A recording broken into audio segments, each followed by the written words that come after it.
শুনি না ইয়া রাসূলুল্লাহ, ইয়া রাসূলুল্লাহ, এই কথাগুলি আমার কলিজার ভিতরে ঢুকেছে, কলিজা আমার খানখান হয়ে যাচ্ছে।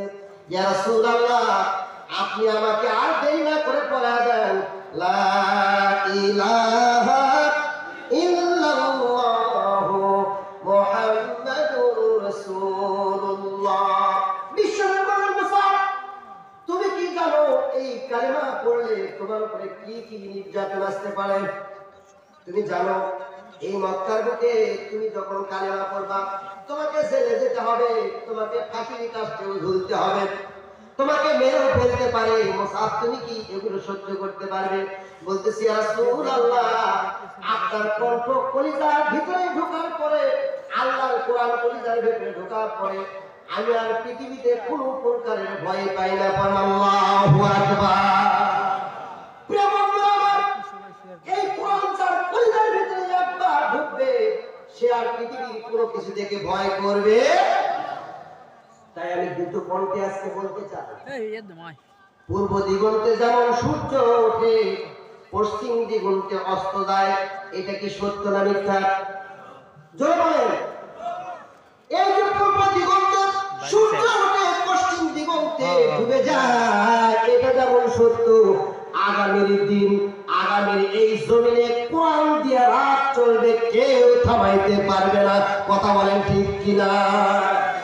আগামীর দিন চলবে, আগামীর সংসার চলবে, কোরআন দিয়ে কারা কারা তার দুই হাত তুলে আল্লাহকে দেখান। লিল্লাহে তাকবীর। ইমানের তাজালি এত কম হলে চলবে না, ইমানের তাজালি এত কম হলে চলবে না। এই মুসাফ রাদিয়াল্লাহু তাআলা কোরআনের কথা শোনার পরে তার কলিজা খানখান হয়ে যাচ্ছে। বিশ্বনবী বললেন, তুমি কি জানো এর পরিণতি কি? এর পরিণতি তোমাকে ফাঁসিতে ঝুলতে হবে, এমনকি তোমার বাড়িতে তোমার বাবা মা কিন্তু বিছানায় ঘুমাতে দিবে না। বলতেছে ইয়া রাসূলুল্লাহ, আমি পৃথিবীর সব ছাড়তে পারি কিন্তু আপনার কদম মুবারক আমি ছাড়তে পারি না। আল্লাহু আকবার। এটা হলো নবী, এটা হলো কোরআন। যার সিনার ভিতরে কোরআনের একবার তাজাল্লি ঢুকেছে তাকে ওই আল্লাহর ঘরের ভিতরে আটকে রেখে আর দেওয়া যাবে? কথা বলেন। মুসআব রাদিয়াল্লাহু তাআলা কালেমা পড়ে মুসলমান হয়ে গেলেন। আল্লাহর নবী বিশ্বনবী হযরত মুহাম্মদ রাসূলুল্লাহ সাল্লাল্লাহু আলাইহি ওয়াসাল্লাম বদরের যুদ্ধের ডাক দিলেন। এই যুদ্ধে আল্লাহর নবী বিশ্বনবী মুহাম্মদ রাসূলুল্লাহ সাল্লাল্লাহু আলাইহি ওয়াসাল্লাম মুসআবকে ডাক দিয়ে বললেন, মুসআব রে, তুমি এই যে না ইসলামের কালেমার পতাকা তোমার হাতে তুলে দিলাম, উঠায় দিলাম, খবরদার খবরদার এই জিহাদের ময়দানে যেন তোমার হাত থেকে যেন কালেমার পতাকা না পড়ে। আল্লাহু আকবার। লা ইলাহা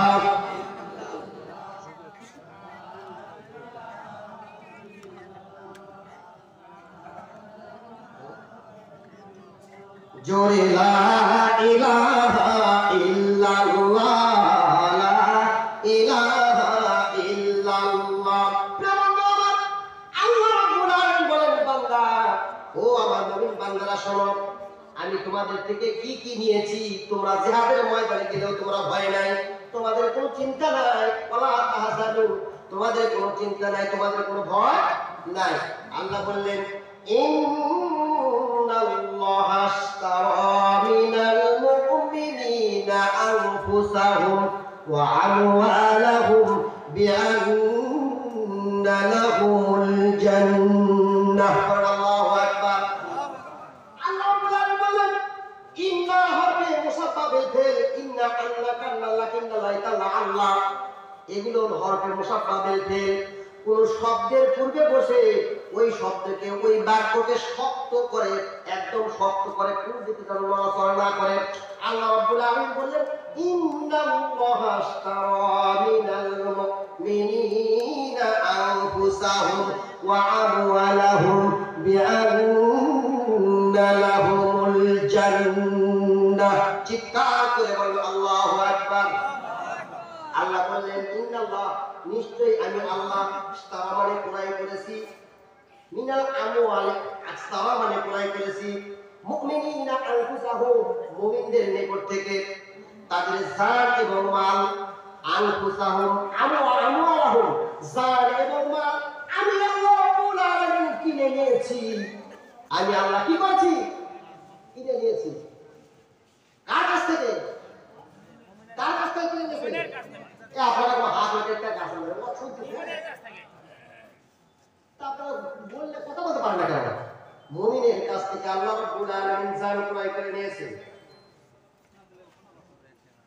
ঘন্টা কিন্তু আমাদের বেজে এসেছে, যে আয়াতে কারিমা তেলাওয়াত করেছি বুঝাতে পারবো কিনা? আল্লাহ রাব্বুল আলামিন বললেন যে আমি আল্লাহ নিশ্চয়ই মুমিনদের নিকট থেকে জান এবং মাল ক্রয় করে নিয়েছি। জান কি? আপনার ভেতরে যে রুটা আছে, আপনি কথা বলতে পারতেছেন, নিঃশ্বাস দেওয়া আসা করতেছে, এটা যখন পুকুত করে নেমে যাবে তখন কিন্তু আপনার জান আর থাকবে, জান আর থাকবে। এটা হলো জান। আর মাল কি জিনিস? আপনি যেটা ভক্ষণ করতেছেন, আপনার বাড়িতে যেগুলো আছে ধন সম্পদ, টাকা পয়সা, গাড়ি বাড়ি, সোনা দানা রূপা যা কিছু আছে, এটা হলো মাল। তাহলে আনফুসাহুম ওয়া আমওয়ালাহুম, তাহলে জান আর মাল আল্লাহ কি করে নিয়েছে? ক্রয় করে নিয়েছে। জনগণ কি করে নিয়েছে? ক্রয় করে নিয়েছে মুমিনদের থেকে। মুমিন কারা? যারা এক আল্লাহকে বিশ্বাস করে। আপনার দায় শুধু চলবে,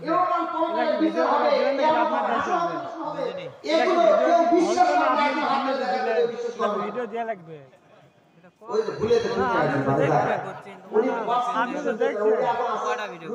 আমি তো ভাই আঘাত করিনি, আপনি তো প্রথমে সামনে দিচ্ছেন।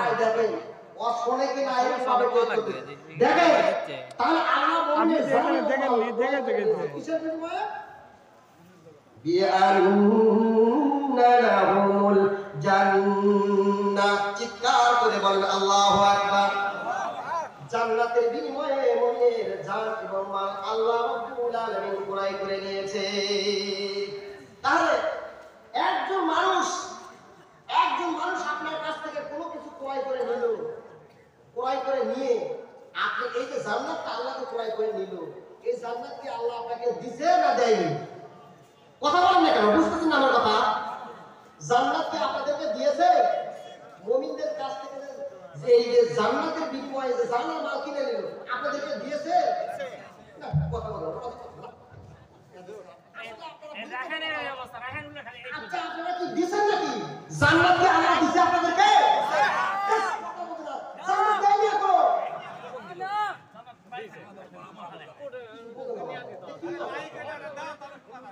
গ্রামের প্রাণা দেখে মনে হচ্ছে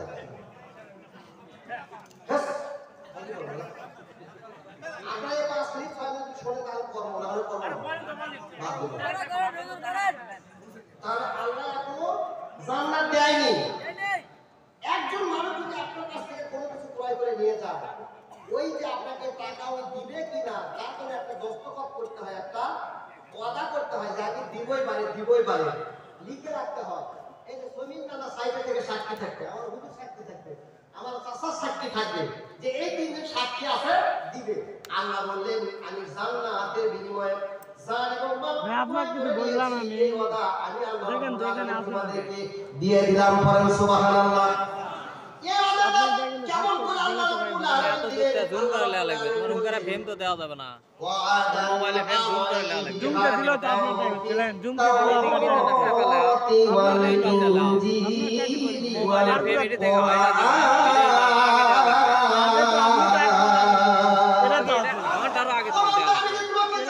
মোবাইলের ইয়া বোঝো তুমি, মোবাইলটা নতুন করিনি, তোমার সব সময় সামনে থাকে।